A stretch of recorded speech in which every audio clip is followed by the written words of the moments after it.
ஆனா தேர்தல் நேரத்துல ஒரு மூட்டையை தூக்கிட்டு வருவான், ராத்திரில வருவான். என்ன மூட்டைமா? அரிசி மூட்டையா?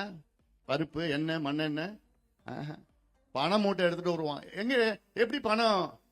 இங்க உங்க ஊர்ல மலையை கொள்ளடிச்சா, கடல் மணலை கொள்ளடிச்சா, ஆத்து மணல கொள்ளடிச்சா, இப்படி கொள்ளடிச்சுதான் மூட்டை தூக்கிட்டு வந்து ராத்திரில 1 மணிக்கு கதை தட்டுவான். வா 1000 2000 வச்சுக்கோ, எங்களுக்கு ஓட்டு போடு. ஆனா இப்பெல்லாம் என்ன பண்றான்? என்ன ஜிபேல பண்ணிடுறான். இப்போ நான் ஊர்ல இல்லைங்க, நீங்களே போன் பண்ணி கேட்டிருப்பீங்க. வரலன்னா ஏன் வரல, நான் என்கிட்ட 4 ஓட்டு இருக்குது, ஏன் என்கிட்ட வரலன்னு கேக்குறீங்க. அதான் நடக்குது. சரிதானே? நான் ஏதோ யதார்த்தமா தானே பேசுறேன். நான் உங்களுக்கு தனிப்பட்ட முறையில பேசல, நான் பொதுவா தான் நான் பேசுறேன். அந்த மாதிரி ஆயிடுச்சு. அந்த மாதிரி மனநிலையை கொண்டு வந்துட்டான். ஒரு காமராசர், கர்ம வீரர் காமராசர் அவர்கள் ஆட்சி தான் நேர்மையான ஒரு ஆட்சி. 9 ஆண்டு காலம் மிக நேர்மையான ஒரு ஆட்சி. உங்க பிள்ளைங்க படிக்கிறதுக்கு பள்ளிக்கூடத்தை திறந்தார்.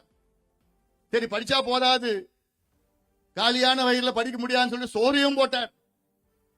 ஆனா இவங்க என்ன பண்ணிட்டாங்க தெரியுமாமா? திமுக இன்னைக்கு காமராஜர் திறந்த பள்ளிக்கூடத்தெல்லாம் மூடிட்டு வராங்க. எவ்வளவு பெரிய அநியாயம் அது! பள்ளிக்கூடத்தை மூடுறாங்கன்னா இவங்களால ஆட்சி செய்யறது தகுதி கிடையாது, திறமை இல்லை இவர்களுக்கு.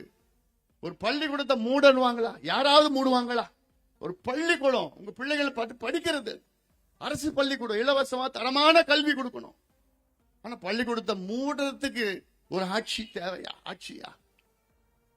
அதனால்தான் நான் சொல்லிட்டு இருக்கிறேன். நான் பண மூட்டை எடுத்துட்டு வருவானுங்க. அதனால நீங்க அதுல மயங்கிடாதீங்க, தயவு செய்து மயங்கிடாதீங்க, தயவு செய்து மயங்கிடாதீங்க. அன்னைக்கு உங்க பிள்ளைகள், உங்கள் பேர பிள்ளைகள், உங்கள் பெண் பிள்ளைகள் பத்தி ஞாபகம் வச்சுக்கோங்க, ஞாபகம் வச்சுக்கோங்க. இன்னைக்கு நான் உங்ககிட்ட நான் ஓட்டு கேட்க வரல, நான் இங்க ஓட்டு கேட்க வரல. நான் வந்த காரணமே உங்களுக்கு தெளிவுபடுத்த நான் வருகை தந்திருக்கின்றேன். இன்னைக்கு நீங்க ஒரு முடிவு பண்ணுங்க. என்ன முடிவு? வருகின்ற தேர்தலில் யார் வர வேண்டும் என்பதை விட யார் வரக்கூடாது என்று முடிவெடுங்கள். யார் வரணும்னு அது அப்புறம் பார்த்துக்கலாம். இன்னைக்கு யார் வரக்கூடாது அந்த முடிவை இன்னைக்கு எடுங்க. யார் வரக்கூடாது? திமுக வரக்கூடாது. யார் வரக்கூடாது? திமுக வரக்கூடாது. ஏன் வரக்கூடாது? நான் சொன்ன காரணங்கள் எல்லாம் இன்னும் எவ்வளவு காரணங்கள் இருக்கு. தேர்தலுக்கு முன்பு தெரு தெருவா உங்ககிட்ட வந்து வாக்குறுதிகள் கொடுத்தாங்கல்ல, எத்தனையோ வாக்குறுதி கொடுத்தாங்க உங்ககிட்ட. நாங்க ஆட்சிக்கு வந்தா அந்த வானத்தை விழா வளைப்போம், நாங்க ஆட்சிக்கு வந்தா உங்களுடைய கல்வி கடன், உங்க பிள்ளைகளுடைய கல்வி கடன் எல்லாம் ரத்து பண்ணுவோம் சொன்னோம். நாங்கள் ஆட்சிக்கு வந்தா உங்க கிட்ட நகை கடன் எல்லாம் ரத்து பண்ணுவோம். நீங்க அதை நம்பி காதலையும் கழுத்துலயும் வச்சது பேங்க்ல வச்சீங்க. நீங்க வச்சது தான் முழுகி போயிடுச்சு, அவ்வளவுதான். ஏமாந்தது தான். ஆனா இன்னைக்கு வரைக்கும் உங்களுடைய நகை கடன் தள்ளுபடி பண்ணானுங்களா? ரத்து பண்ணாங்க இல்ல. நாங்க ஆட்சிக்கு வந்தா விவசாய கடன் தள்ளுபடி பண்ணுவோம் சொன்னோம், வரல. நாங்கள் ஆட்சிக்கு வந்தா 100 நாள் வேலை வாய்ப்பை 150 நாளா உயர்த்துவோம் சொன்னோம், பண்ணாங்களா? இப்ப இருக்கிற வேலையே இல்ல, வேலையே இல்ல. சரிதானே நான் சொல்றது? அதாவது 85 லட்சம் பேர் பதிவு பண்ணிருக்கிறாங்க 100 நாள் வேலை வாய்ப்பு தமிழ்நாட்டில். அதுல 75 லட்சம் பேருக்கு வேலை கொடுத்துட்டு இருந்தாங்க. இந்த வருஷம் பார்த்தா அதுல 45 லட்சம் பேர் தான் வேலை கொடுத்தாங்க. அந்த 45 லட்சம் பேர் எத்தனை நாள் வேலை திறமை கொடுத்திருக்காங்க இன்னைக்கு வரைக்கும்? 10 நாள். ஆனா சொன்னது எவ்வளவு? 150 நாள் நான் கொடுப்போம். எவ்வளவு பேர் போய் கொடுத்தது எவ்வளவு? 10 நாளுக்கு. கணக்கு என்கிட்ட இருக்குது, எல்லாமே விவரமா புள்ளி விவரங்கள் இருக்கு என்கிட்ட இருக்குது. இதுல ஒரு புத்தகமே நான் போட்டிருக்கிறேன். இந்த புத்தகம் விடியல் எங்கேன்னு ஒரு புத்தகம் நான் போட்டிருக்கேன். போன மாசம் வெளியிட்ட ஒரு ஆன்லைன்ல இருக்கு. இந்த புத்தகத்தை நீங்க தெரிஞ்சுக்குங்க. உங்களுக்கு தெரிஞ்சல உங்க பிள்ளைங்களுக்கு படிக்க சொல்லுங்க.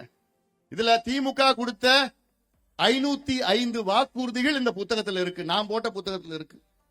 505 வாக்குறுதிகள்ல திமுக உங்களுக்காக நிறைவேற்றி இருப்பது வெறும் 66 வாக்குறுதிகள் முழுமையாக நிறைவேற்றிருக்கின்றார்கள். 505ல வெறும் 66 தான். இன்னும் 4 மாசம் இருக்கு, அவ்வளவுதான், முடிஞ்சு போச்சு. 505ல வெறும் 66னா எத்தனை விழுக்காடுன்னா 13 விழுக்காடு, 13%, அவ்வளவுதான்.